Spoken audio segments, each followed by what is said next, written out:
A aprovação da Constituição da República Portuguesa de 1976 é um dos principais momentos da democracia portuguesa. É resultado de 10 meses de debates que atravessaram um tempo de profundas mudanças no país. A Constituição é aprovada apenas com os votos contra do CDS. Tive a sensação, depois da aprovação da Constituição, que se abria um mundo novo, vinha... São sonhos, não, houve muita coisa que não se concretizou. Que vinha aí um mundo novo, havia uma democracia, viria uma democracia, viria o crescimento mental da população, a população cresceria também mentalmente e que, portanto, eu iria ter um futuro, eu próprio, o meu futuro, um futuro que valeria a pena ser vivido. Um sentimento de grande alegria.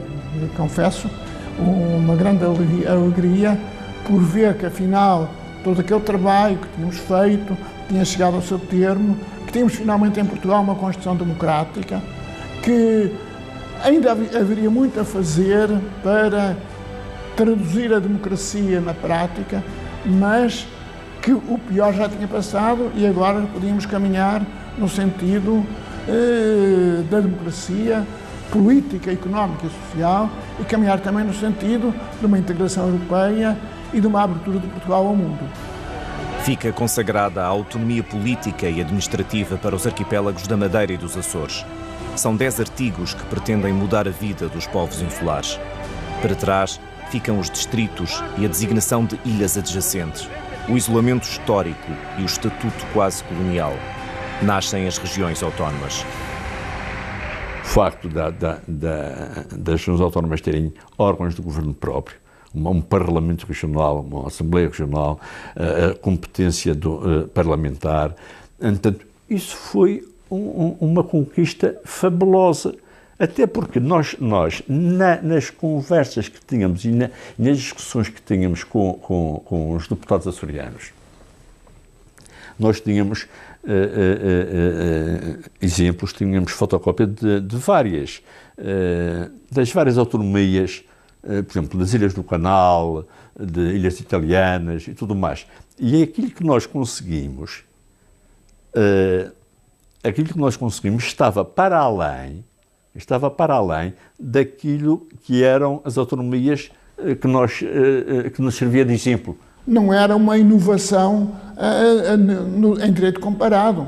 A Itália, que foi de certa maneira o modelo que nós tivemos em vista, a Itália, segundo a Constituição de 1947, é um Estado com regiões autónomas. Aliás, a diferença entre Portugal e a Itália está em que a Itália é toda dividida em regiões autónomas, tal como a Espanha viria a ser, segundo a Constituição de 1978, em Portugal só se justificaram regiões autónomas para os Açores e para a Madeira. O continente não foi organizado em regiões autónomas. Convém não esquecer que a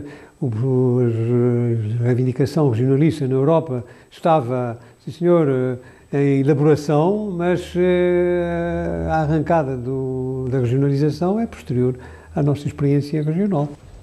A autonomia na Constituição é um processo difícil. Os debates ocorrem quase no fim dos trabalhos da Assembleia Constituinte, durante os meses de fevereiro e março. Através de uma comissão especializada em que as personalidades mais importantes foram os deputados Jaime Gama, do Partido Socialista, e João Bosco Mota Amaral, do Partido Popular Democrático. Era uma comissão formada por deputados de todos os partidos, e incluindo algum deputado açoriano que não era dos Açores, que não era eleito pelos Açores, no caso de Mário Mesquita, por exemplo, salvo eleito por Lisboa. Jaime Gama era eleito pelos Açores e salvo foi ele que presidia a comissão. Eu fui, aliás, o presidente da comissão parlamentar que na Assembleia Constituinte elaborou o projeto de Constituição para a parte respeitante às autonomias na Constituição portuguesa. Tínhamos uma composição multifacetada de deputados eleitos à Assembleia Constituinte e foi possível estabelecer uma plataforma de consenso sobre as autonomias regionais no quadro da Constituição. Um trabalho muito importante. A nossa sorte, entre aspas, foi termos uma relação muito próxima e amistosa com os deputados açorianos. Portanto, éramos 12, 6 da Madeira e 6 dos Açores, com o apoio de alguns poucos deputados do próprio PPD nacional.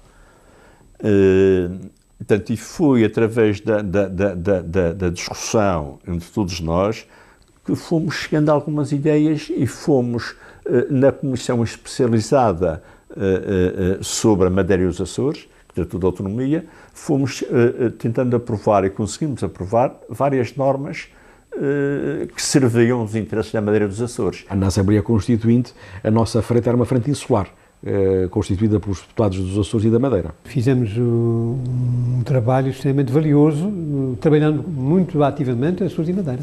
Eu dei o meu contributo, o Tomate Amaral deu um grande contributo, sem dúvida. Não tenho peixe nenhum em dizer que dos 12 deputados insulares, era o indivíduo que estava muito melhor preparado, era muito mais bem preparado de todos, sem a menor dúvida. E foram estes os elementos que conseguiram esses 10 artigos que, quanto a mim, e olhando para a época, não nos esqueçamos que isso foi conseguido no meio de um turbilhão. Quer dizer, nós estávamos, o Portugal era um autêntico manicômio. E nós conseguimos, nessa altura, em 75, nós conseguimos a aprovação desses 10 artigos que foram fabulosos para a evolução da Madeira e dos Açores. Foram fabulosos. Sempre defendi a autonomia. Eu, por sinal, em 1975, ainda antes da abertura dos trabalhos, da eleição e da abertura dos trabalhos da Assembleia Constituinte, fiz um projeto de Constituição em que previa os Açores e Madeira fossem constituídas como regiões autónomas. Os 2 arquipélagos fossem constituídos como regiões autónomas. No debate em plenário, iniciado a 23 de março, a autonomia goza já de um largo consenso parlamentar, mas nem todos são a favor. Nessa discussão, que foi relativamente rápida, mas foi violenta, tínhamos da parte do PPD o mais bem preparado, o Dr. Jorge Miranda, o constitucionalista, tínhamos da parte do Partido Comunista, tínhamos um elemento que era manifestamente contra, que era o Dr. Vital Moreira. Eu tive que telefonar diversas vezes para ele para dizer, aqui na Madeira não há perigo separatista, há de facto estas reguadas, mas nós queremos uma autonomia que nada tem a ver com o separatismo. Havia todo um preconceito relativamente às pretensões da autonomia. E havia uma narrativa, como agora se diz, que era a daqueles grupos extremistas, os tais que pretendiam impor soluções vanguardistas que o povo não estaria habilitado para compreender, que argumentavam que qualquer autonomia iria traduzir-se numa travagem ao processo revolucionário, porque permitiria que a reação, entre aspas, predominasse nos Açores e na Madeira. Portugal sempre tinha sido um Estado centralizado e, portanto, havia uma mentalidade centralista grande no país e que se projetava na Assembleia.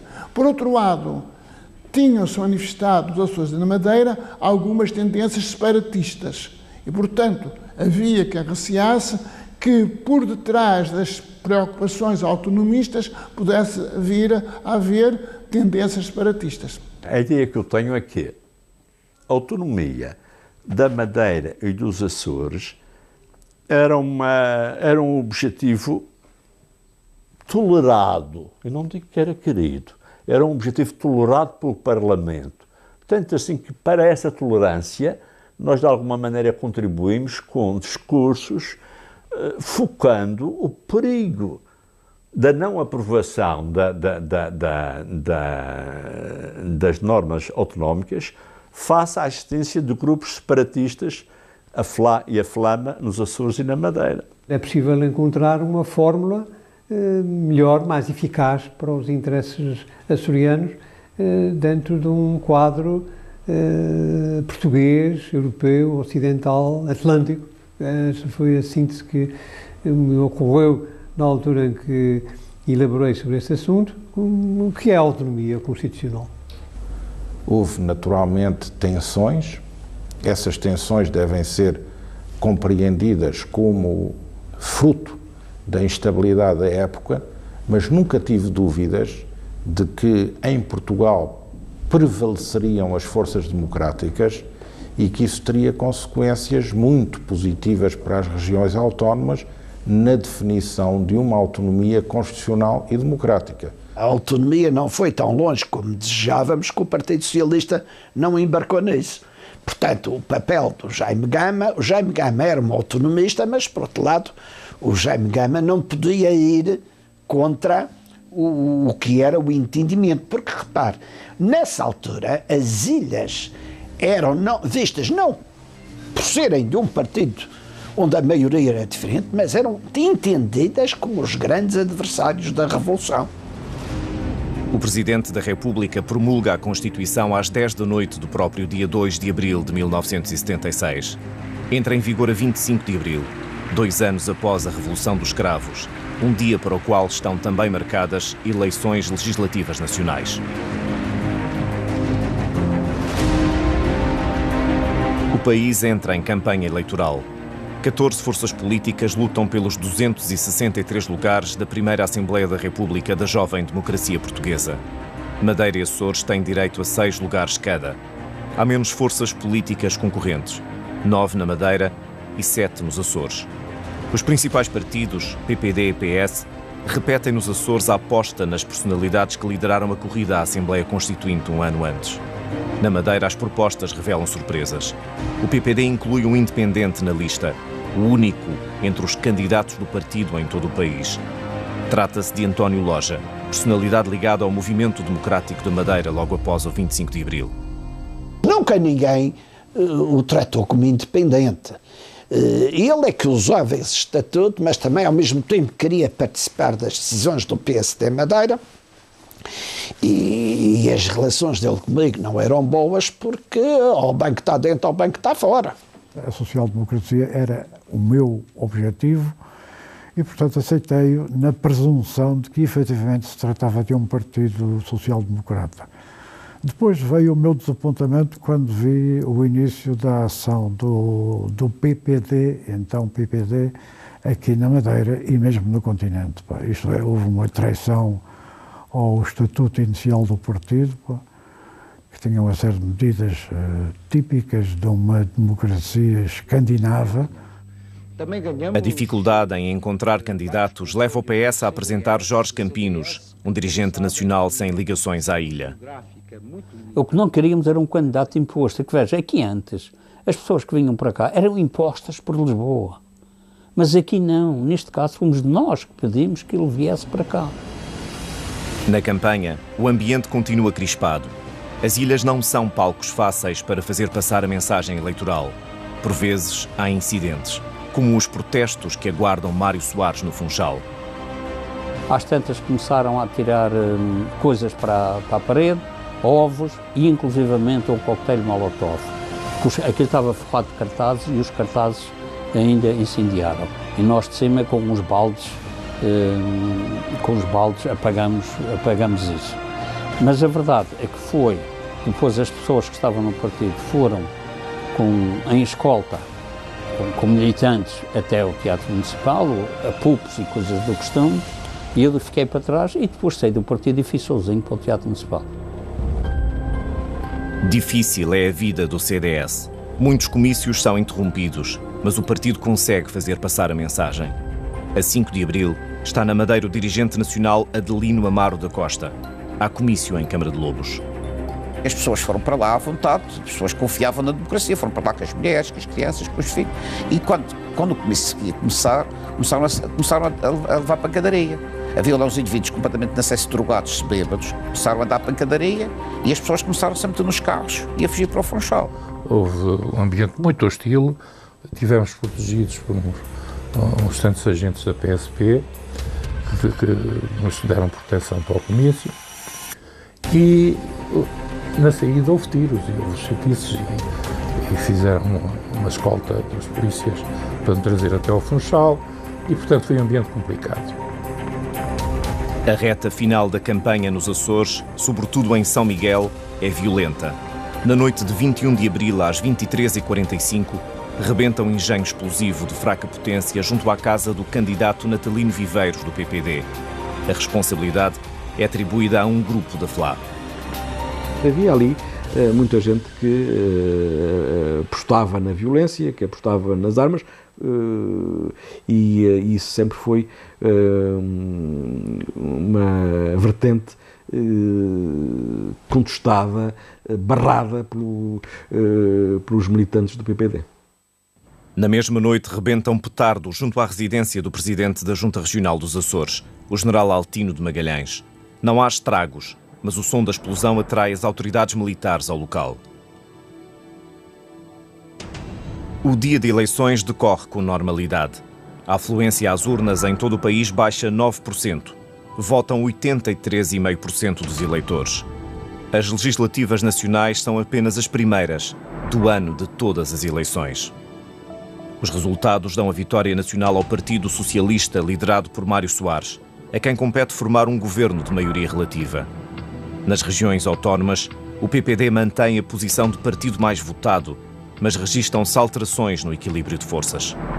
Nos Açores, o PPD consegue 4 mandatos. O PS aumenta para 2 em relação às eleições para a Constituinte. Na Madeira, o PPD também elege menos 1 deputado, 4 ao todo. O PS mantém 1 lugar e o CDS consegue eleger 1 deputado à Assembleia da República. E tivemos o melhor grupo parlamentar do CDS, exclusivamente do CDS. Não é o CDS, mais este ou mais aquele. Portanto, exclusivamente do CDS, tivemos um grupo parlamentar extenso, bom. Após o ato eleitoral, a UDP, partido sucessor da União do Povo da Madeira, perde um dos seus mais importantes ativistas e um dos principais alvos da organização independentista Flama. Milton Moraes Sarmento segue para os Açores em maio de 1976 para cumprir serviço militar na Força Aérea, na Terceira. No dia-a-dia insular, conscientes de que são um poder de transição, as juntas regionais permanecem em funções. Na Madeira, o trabalho começou mais tarde e o ritmo de desenvolvimento há muito que é lento, quase parado, numa economia débil. A agricultura era o grosso, havia a indústria que tinha um peso relativamente elevado, mas que era uma falsa questão, porque era quase uma classificação estatística. Porque a grande maior parte das pessoas que trabalhavam na indústria trabalhavam exatamente nessas indústrias pobres, como o bordado ou os vinhos, que eram atividades industriais, mas que proporcionava fracos rendimentos às pessoas. O nível de vida melhorou muito, porque, apesar de tudo, para os diferentes setores, houve avanços nos salários embora tenha havido ali um período de crise, que foi alguns salários em atraso, sobretudo na construção civil, mas houve avanços. A Revolução originou convulsões sociais, greves, em particular na construção civil, nos setores dos bordados. As produções agrícolas vindas de África também influenciam a economia da Madeira. No início dos anos 70, a banana de Angola afeta a produção madeirense. Após a descolonização, escasseia o milho, base importante da alimentação na ilha. Um desafio para a Junta Regional. Madeira já consumia um pouco de milho amarelo, mas para quê? Para rações para animais. Porque as pessoas o que comiam era milho branco, esse tal milho branco que vinha de Angola. E quando há esta quebra, e eu fui responsável por isso, fez-se uma importação não sei se iam ou 2 ou 3 navios de milho, mas era o que havia, era o milho amarelo. E havendo uma revolução social, isto claro, estou a dizer à luz, porquê? Porque as pessoas ficaram chocadas porque o governo de então, essa tal junta, que no fundo era um mini-governo, queria dar às pessoas milho que se dava aos animais. Na lista de atividades económicas da Madeira soma-se o turismo, uma das principais fontes de receita da região. O turismo é também uma das origens de moeda estrangeira, de que Portugal precisa para sobreviver. As restantes divisas são enviadas pelos imigrantes, sobretudo da Venezuela e África do Sul. Deixa de haver dinheiro, porque o dinheiro, o escudo da altura, aquilo era impresso no Banco de Portugal, era dinheiro mais ou menos sem cobertura. O problema não era esse, o problema era como é que se compravam como é que se faziam as compras ao exterior? Eram precisos dólares ou divisas externas. No cenário de crise generalizada em Portugal, a Madeira tem liquidez que permite a importação direta de alguns produtos do estrangeiro. Passou a haver falta de bacalhau a nível do país, porque não havia dinheiro para comprar a Noruega, que era o principal país exportador, e, por exemplo, e arroz. E a Madeira tinha sempre abundância porque, enfim, eu estava diretamente ligado a isso, conhecia isso bem por dentro. Nós tínhamos um estoque de divisas que nos permitia fazer importações de bacalhau e de arroz, para dar exemplos concretos. E muitos portugueses do continente que vinham à Madeira iam cheios de bacalhau. Era uma coisa impressionante, porque ia num avião daqui para Lisboa e aquilo era bacalhau por todo o lado. A abertura do Governo de Lisboa em relação às ilhas é maior. A Junta Regional depende diretamente do Primeiro-Ministro e procura usar o poder que tem. Tínhamos esse papel de preparar as eleições e consequentemente, o pôr a funcionar as estruturas desse governo eleito e, entretanto, resolver os problemas que a governação exigia, nomeadamente esses exemplos que eu já disse do abastecimento público, as obras públicas que havia, pôr a saúde a funcionar, pôr a educação a funcionar, enfim, tudo isso. O uso que vai ser feito dessa autonomia, é claro que dependerá muito da visão das pessoas que estiverem depois à frente dos destinos da Madeira. Mas parece-me que tem que se conseguir, primeiro, uma certa capacidade de decisão a nível financeiro. Sem isso, nada feito. Lembro-me de ir a Lisboa várias vezes, por exemplo, ao Ministro das Finanças de então, pedir algum apoio. Bom, aquilo conseguia-se algum apoio porque nós representávamos pouco.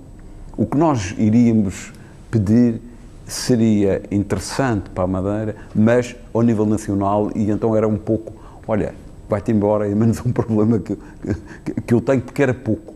Tem que se permitir que dentro da Madeira certas obras de fomento, portos, ampliação de portos, ampliação de estradas novas, ampliações de aeroportos, etc., possam aqui ser decididas rapidamente e sem, por vezes, peias burocráticas que demoram essas mesmas decisões a partir de Lisboa. Havia a Junta Nacional das Frutas, que tratava aqui de problemas da banana, etc., etc., que era uma delegação da Junta Nacional das Frutas. Havia a Junta Nacional dos Produtos Pecuários, que era a mesma coisa. Havia também aqui hoje que é o Instituto do Vinho, que havia uma delegação da Junta Nacional do Vinho. Mas que esses órgãos dependiam todos de Lisboa, das respectivas centrais, digamos assim. E então fizemos isso e regionalizamos esses serviços. Passou a haver o que era a regionalização? Nós também não nos podíamos, nem deveríamos, adiantar muito, porque ia vir um governo eleito a seguir que tinha outra legitimidade que nós não tínhamos. Em março, os partidos políticos divulgam propostas para o Estatuto da Região Autónoma da Madeira. São contributos para uma das principais missões da Junta Regional, a elaboração de um projeto de estatuto para a região autónoma. Quem desempenhou um papel importante do ponto de vista jurídico, do ponto de vista da elaboração dos documentos, foi o Dr. Fernando Rebelo, que fez um documento e que depois foi finalizado, aprimorado pelo Dr. Almeida Santos. A 29 de abril, os estatutos provisórios para a autonomia dos Açores e da Madeira são aprovados em Conselho de Ministros, mas são introduzidas alterações que não agradam aos partidos açorianos. O PPD abandona os cargos na Junta Regional e nas autarquias da região. Uma delegação vai a Lisboa defender a versão original do Estatuto dos Açores. Reuni posso dizer hoje, com o Dr. Vítor Constâncio e com o Dr. Jaime Gama, na véspera. E, portanto, foi devido a isso que o Dr. Almojinho sabia que eu iria a Lisboa para trabalhar o PS e ele sabia que ia ser o porta-voz da Junta no combate que se teve. Foi dos momentos mais nobres a que eu assisti na defesa da autonomia regional. A região autónoma ganha o confronto com Lisboa. O Estatuto volta a ter, no essencial, a redação aprovada nos Açores. Algumas das alterações abrangem também o Estatuto da Madeira.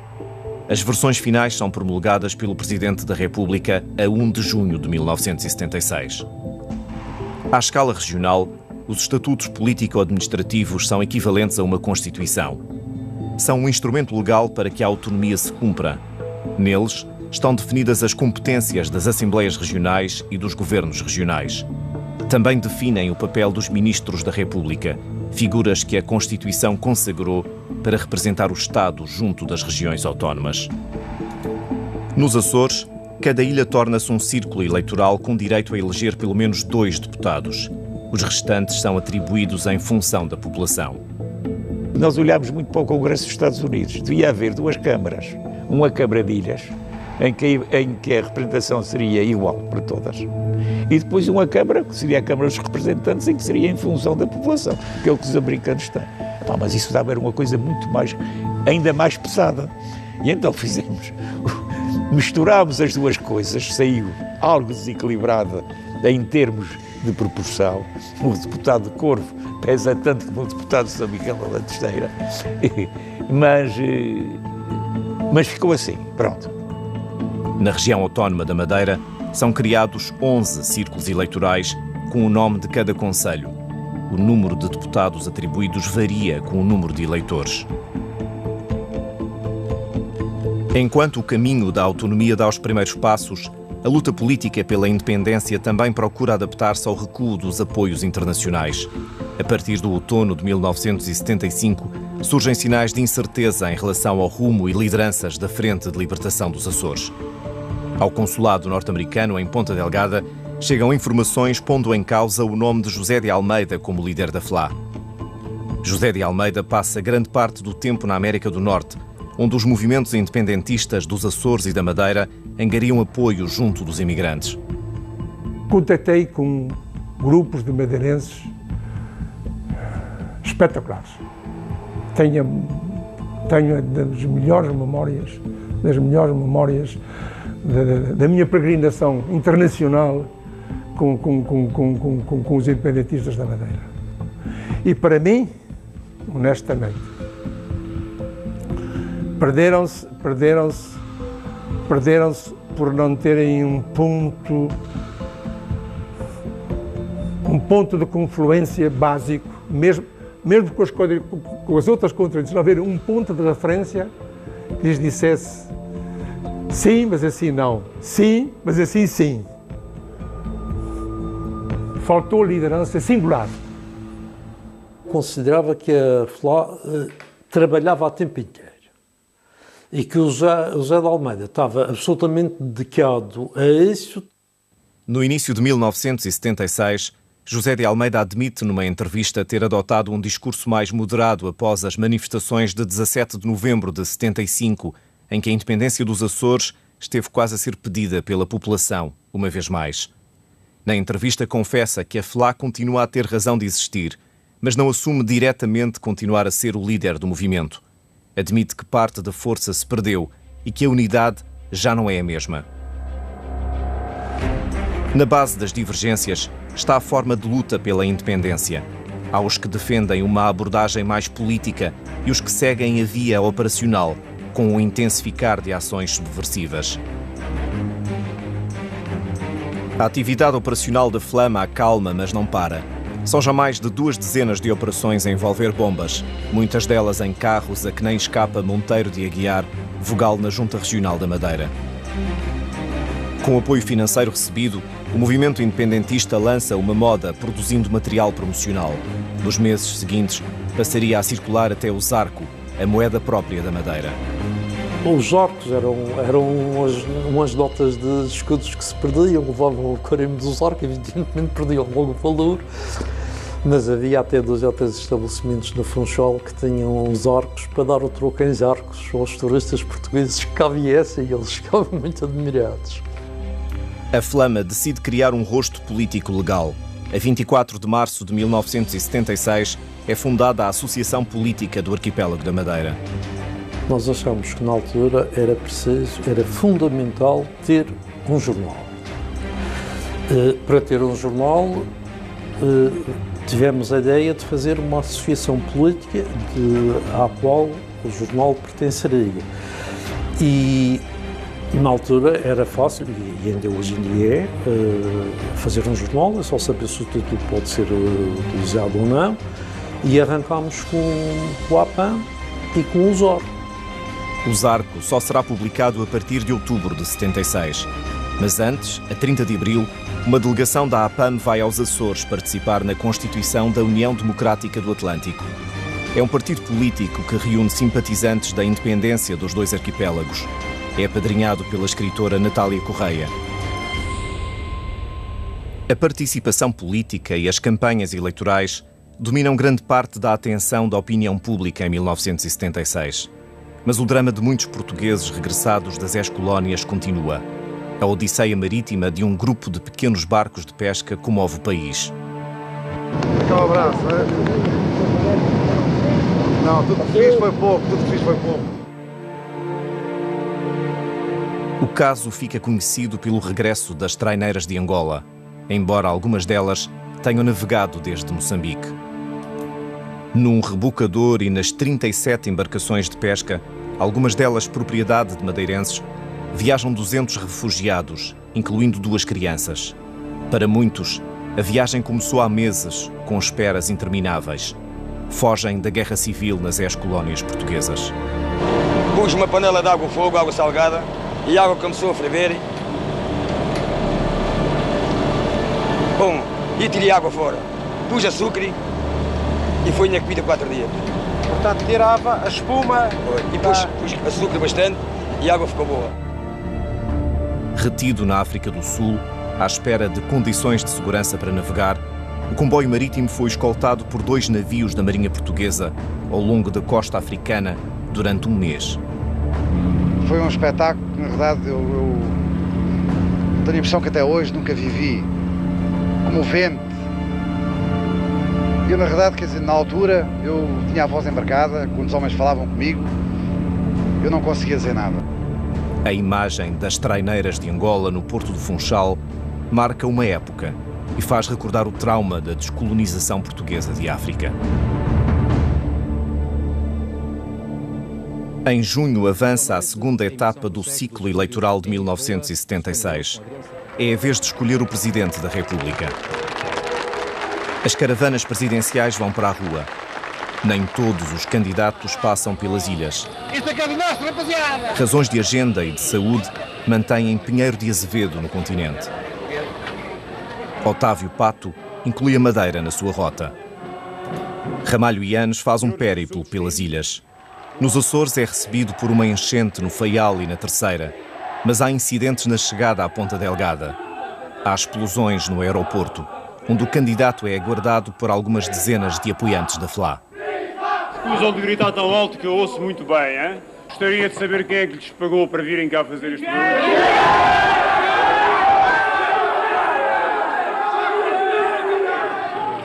No Funchal, Yanes é recebido por uma multidão.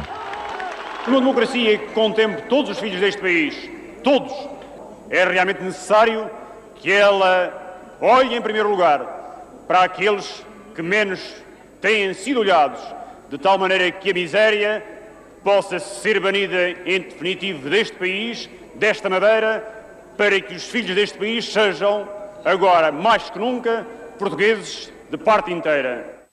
No discurso que eu faço na Praça do Município da candidatura do Ramalho Yanes, eu digo-lhe, Sr. Presidente, estava na altura, o grande objetivo da Madeira era o aeroporto. E eu disse, se o senhor não cumprir as promessas que nos fez, daqui a 5 anos estarei aqui contra si. E estava. Mais difícil é a campanha de Otelo Saraiva de Carvalho. Impedido de desembarcar na Terceira, a caravana do candidato passa também pela Madeira. Otelo faz comício no Funchal e tem previsto outro em Machico. A Flama planeia uma das suas mais arrojadas operações. Envolve 25 pessoas. Leva semanas a preparar. Foi a mais trabalhosa que nós tivemos. A bomba, com 14 quilos de gelamonite, é posta debaixo de uma ponta em água de pena. Foi uma operação, como é que é dizer, era uma operação quase de rally. nós de 3 em 3 quilómetros tínhamos um posto, porque sabíamos que ele ia fazer um comício no Almirante Reis e depois ia para Mexico. E então nós íamos seguir sempre o rastro. E ali na praia do Seixo, portanto, mais ou menos onde era a Matur, é que se tinha posto uma bomba quando ele passasse. Eu tive uma ação forte, conseguimos reunir por volta das 5 da tarde e o argumento que eu usei foi para com os operacionais, para ser transmitido aos operacionais, era que o Hotel Saraiva de Carvalho era um problema dos portugueses, que os portugueses na altura eram os nossos adversários e que nós não tínhamos nada que estar a resolver os problemas dos adversários. Se os portugueses não gostassem do hotel, que tratassem dele. Que a certa altura, o Padre Martins, me espero, encheu a caminhonete de crianças da aula política, vieram connosco e diziam, não, isto tem que ser cancelado. E havia quase um mês de trabalho, de montar aquilo tudo, estava tudo. E depois, à última hora, eu também teve que ser cancelado, porque era uma coisa horrível, não é? Ia ser uma carnificina terrível. A contragosto, muito a contragosto, concordaram e não fizeram explodir os engenhos que lá estavam e que depois foram apanhados, pois não houve mais consequências. Em paralelo com a corrida presidencial, os partidos vão para a estrada em campanha para as primeiras eleições regionais da história portuguesa. Nas listas do PPD, que partem vantagem, não consta o nome de João Bosco Mota Amaral. Está na corrida para ser presidente do Governo Regional, mas não é candidato à Assembleia Regional dos Açores. Porque entendi que devia ter um mandato de toda a região, de todos os açorianos, e a única maneira de o conseguir era apresentar-me como candidato à Assembleia da República, porque aí havia um círculo único para toda a região, de modo que a lista era submetida aos sufrágios simultaneamente em todos os Açores e portanto, todos os cidadãos sabiam que o meu nome constava como cabeça de lista. O nome de Jaime Gama também está ausente. O destino de uma das principais personalidades da política açoriana pós-25 de Abril é uma carreira política nacional.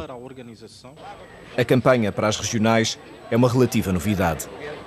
Havia uma grande afluência, era o tempo dos comícios, era o tempo enfim, as pessoas iam mesmo, queriam ouvir, tinham alguma curiosidade para saber o que é que se dizia, o que é que as pessoas diziam, porque depois também ainda não havia uma comunicação social e ainda não havia essa divulgação toda, portanto as pessoas iam efetivamente aos comícios, mas com tranquilidade. Nas Ribeiras do Pico, num concelho que até votaria mais do lado do PS, o então comandante da polícia da Horta, que era natural da freguesia das Ribeiras, ele e a mulher, com a freguesia por trás dele, impediu que o PS fizesse um comício. Essa campanha foi mais fácil do que as campanhas anteriores para a Constituinte, porque, digamos, já havia uma maior estabilidade política em 76 do que em 75 e 74 havia, quer dizer, portanto, foi mais fácil, embora, digamos, fosse também uma campanha muito dura, porque aí o Partido Socialista investiu muito mais e já estava com as suas estruturas dinamizadas e organizadas. O PPD Madeira também parte em vantagem, com vitórias nas eleições anteriores. Mas a vida não é um mar de rosas. Em Mexico, quase que se pode dizer que houve verdadeiras batalhas campais. Uma batalha campal da parte de cima da Ribeira Seca em relação contra os indivíduos da vila. Eu recordo de ver pessoas com aquelas facas de cortar peixe uns contra os outros. Portanto, aquilo não se derramou sangue por milagre ali em Mexico. Estava extremado.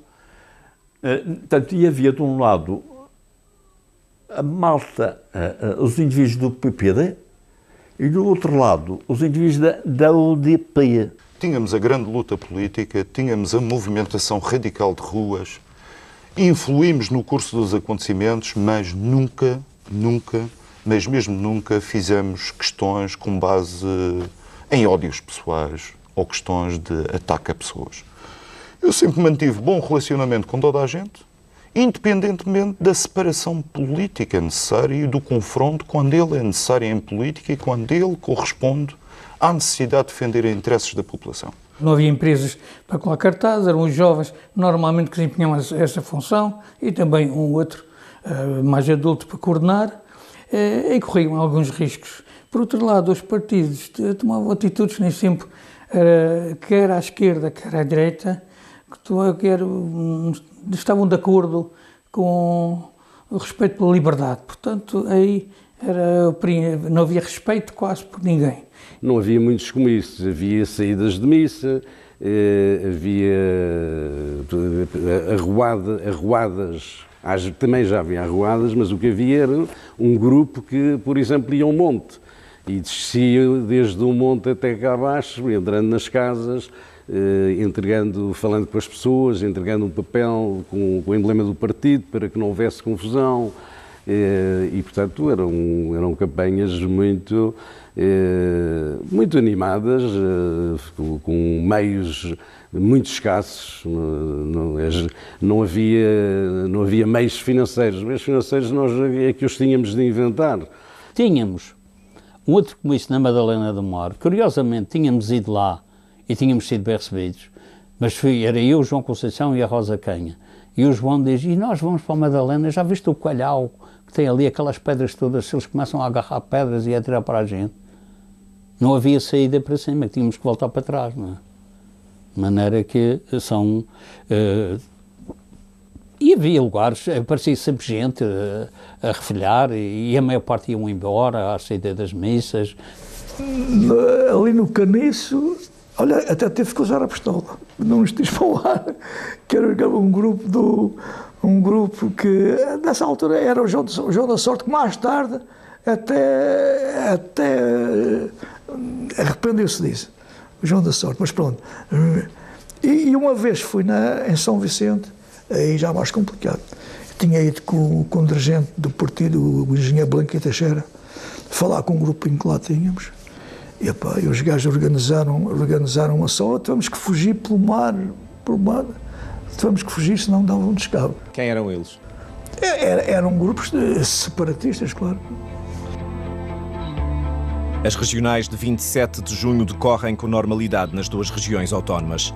É já a terceira vez que os portugueses são chamados às urnas. Há já mais experiência. Mas também sobe a abstenção. Na região autónoma da Madeira, atinge os 25,3%. Na região autónoma dos Açores, é de 32,5%.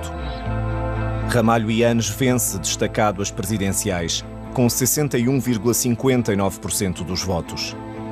Nas regionais, o PPD ganha com maioria absoluta nas duas regiões. Cabe ao partido formar os primeiros governos regionais. Resultado dos votos dos eleitores, o povo da Madeira será representado por 41 deputados na sua Assembleia, distribuídos da seguinte forma: PPD 29 lugares, PS 8, CDS 2 e UDP outros 2. Quanto aos Açores, os resultados da votação deram a seguinte distribuição dos 43 deputados concorrentes: PPD 27 lugares, PS 14 e CDS 2. Tínhamos apresentado um projeto de autonomia que tinha sido consagrado na Constituinte e preciso era dar-lhe corpo neste momento, naquele momento. E dar-lhe corpo como? Era preciso aprovar os estatutos, era preciso criar toda uma estrutura de governo própria dos Açores e, portanto, as pessoas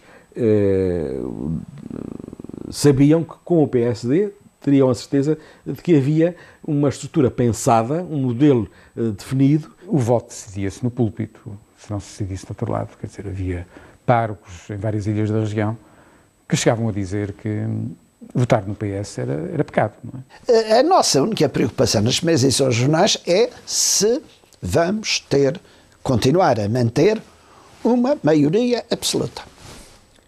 Há um elo de ligação muito mais consentâneo com a mentalidade da população madeirense aos partidos mais conservadores, e sobretudo tem a ver também com as lideranças que esses movimentos tiveram. Não é por acaso que poder-se-ia dizer, então, se assim, a Madeira deveria ter alinhado muito mais com o CDS do que alinhado com o PSD. Mas não, alinhou com o PSD porque era um partido, digamos, que se enquadrava muito mais no contexto sociocultural e mental da sociedade madeirense. O Bispo foi o homem forte do PSD aqui na Madeira. Portanto, ele foi desonesto com ele próprio, foi desonesto com a Igreja, foi um mau cristão que se meteu na política quando deveria estar calado. Ele acha que ele deveria defender a doutrina social da Igreja e nunca a defendeu. O Dr. Alberto João começa a ser conhecido e começa de facto a ter um protagonismo bastante acentuado pela mão do Dom Francisco, em primeiro lugar, e depois como diretor do Jornal da Madeira. Eu não posso negar que o facto de ser diretor do Jornal da Madeira e ter a possibilidade de todos os dias falar para a população, portanto, comunicar à população, que isso me deu um protagonismo importante que ajudou o PSD. Isso também não vale a pena tapar o sol com a nuvem. Este estando conotado com a extrema-esquerda, em nenhuma região do país houve um apoio popular tão grande como na Madeira. Repasse que apenas em Lisboa a ODP elege um deputado. Chega o tempo dos eleitos. O país tem um Presidente da República investido em funções a 14 de julho. O primeiro governo constitucional, liderado por Mário Soares, toma posse no dia 23. Alguns dias mais tarde, na apresentação do programa, o Primeiro-Ministro promete bom relacionamento com as regiões autónomas, apesar da diferença nas cores partidárias. Não se pode confundir autonomia com separatismo. O Governo não fará qualquer confusão deste tipo e considera e verá sempre os Açores e a Madeira territórios efetivamente autónomos, mas territórios nacionais e portugueses. Durante a Revolução e o período mais agudo da Revolução, se soube que houve bastantes perturbações nos Açores, porque houve a preocupação apressada de alguns açorianos e também até de madeirenses, no sentido de que o continente ia cair nas mãos dos comunistas, o que esteve longe de ser o caso. Uma comissão instaladora trabalha na preparação da entrada em funcionamento da Assembleia Regional da Madeira. O espaço é improvisado. É o Salão Nobre do edifício da Junta Geral do Funchal. Estamos a 19 de julho de 1976. Diretamente do Salão Nobre da Junta Geral, onde terá assento a Assembleia Regional da Madeira, democraticamente eleita em 27 de junho de 1976. A partir daquele momento, daquele dia, daquele facto, a população sentiu que agora tinha voz, digamos, na política que a região iria seguir, digamos, a breve prazo. Acabado de tomar posse, o Presidente da República delega no Governador Carlos de Azeredo a missão de presidir ao ato solene de abertura da Assembleia Regional da Madeira. À sala do plenário comparecem as mais altas individualidades da região e alguns convidados nacionais. Começa a história do parlamentarismo na autonomia regional. Está aberta a primeira sessão da primeira legislatura da Assembleia Regional para a região autónoma da Madeira. A autonomia madeirenses, nos quadros de unidade desta nação portuguesa que somos e queremos continuar a ser, é uma longa caminhada, uma antiga luta de vontade e determinação, jamais de violência que só destrói, orientadas para a consecução de objetivos que sirvam o bem-estar, a prosperidade, a justiça social dos povos desta região. A abertura da Assembleia Regional representa, por um lado, um rude golpe no sistema de obscurantismo, de semi-colonialismo a que o nosso sacrificado povo tem sido sujeito ao longo de mais de 500 anos. Coisa estranha na política, mas éramos puros e acreditávamos piamente que era possível alterar tudo isto. E foi. No dia seguinte, 20 de julho, a Assembleia Regional dos Açores inicia a sua história numa sala emprestada pela Sociedade Maçónica Amor da Pátria. Não há sessão solene. Álvaro Monjardino é eleito presidente do novo Parlamento. Houve unanimidade. Porquê? Porque eu tinha estado na Comissão do Estatuto e tinha-me dado bem com todos os elementos dos estatutos que eram bipartidários. Não é? Havia um PSD e havia PS, não havia mais ninguém. E demos bem, entendemos. E portanto, nessa altura, eu julgo que suscitava a confiança deles todos. Desde a sua instalação, a Assembleia reúne várias vezes, até 4 de setembro, data escolhida para a chamada abertura solene. Depois, quando os jornais começaram a dizer que a Assembleia tinha sido inaugurada por generalianos em setembro, eu disse sempre, não, atenção, a Assembleia não é inaugurada por ninguém. Uma Assembleia reúne por direito próprio.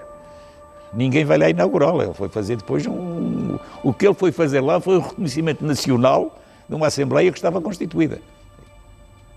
A Ilha do Faial é a escolhida para as primeiras sessões de um Parlamento que, naquela altura, ainda se admitia poder vir a reunir nas várias ilhas dos Açores. Na cidade da Horta, está tudo a postos para receber o Presidente da República. A sala ficou bonita, mas pronto, era uma coisa improvisada. Era uma sala que tínhamos que armar e desarmar várias vezes, porque havia outras atividades que eram próprias da Sociedade Amor da Pátria, que gentilmente cedeu e penso que o fez com grande honra de ter ali a Assembleia a funcionar nas suas primeiras sessões dos Açores, nas primórdios da autonomia. Mas 4 de setembro de 1976 é dia de mau tempo nos Açores. Junto ao aeroporto das Lajes, há também um acidente com um avião venezuelano. Apesar das más condições atmosféricas, o avião que transporta a comitiva do Presidente da República faz-se à pista na terceira. Ramalho Yanes é recebido pelas autoridades açorianas. Só que o temporal não permite que a viagem prossiga para o Faial. E a certa altura já se tinha perdido a esperança do Presidente da República e as pessoas que vinham com ele poderem cá chegar para tal era a invernia que aí estava. Porque era militar, deu ordens de aterragem e ele aterrou. E tinha a ordem do Primeiro-Ministro, Sá Carneiro, tinha tudo. Queriam que o tempo passasse, mas ele mandou aterrar e aterrou. Nos discursos que ficam para a história, Álvaro Monjardino, presidente da Assembleia Regional, lembra que é no jovem Parlamento que o povo açoriano terá a sua primeira e mais legítima voz. O Presidente da República faz a defesa da autonomia. Diz esperar que o futuro seja de melhoria efetiva das condições de vida de uma população tanto tempo afastada do progresso e do desenvolvimento. Aquela hora foi efetivamente uma hora de alegria, mas foi sobretudo uma hora de grande sentido de responsabilidade e de esperança.